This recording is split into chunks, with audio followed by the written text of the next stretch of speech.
আমরা ঘর বাড়িয়ে থাকতে পারি না, রান্দি বাড়ি খাইতে পারি না, টাকা পয়সার কারণে মানে ঘর দুয়ার সব বেঁধে গেছে। অন্যান্য কাছে আসছি এই জায়গাতে অসুবিধার মধ্যে সরকারি ভাবে তো কেউ আমাদের পাশে দাঁড়ানো, এখন ঘরে দুয়ার ডুবে গেছে, তারপরে টাকা পয়সা না ডাক্তার কবিরাজ দেখাতে পারি না, এখন আমাদের পাশে দাঁড়াইছে, আমাদের সাহায্য সহযোগিতা করতেছে, ডাক্তার কবিরাজ আমাদের দেখাইতেছে বিনা চিকিৎসা, এখন আমরা এই সহযোগিতা পাইতেছি।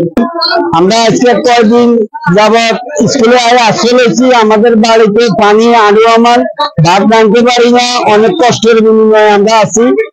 সরকারের যেন সবার পাশে দাঁড়ায়, এটা আমি কামনা করি। গরিব দুঃখী যেন খাইয়ে আসতে পারে, সেটা আমি কামনা করি।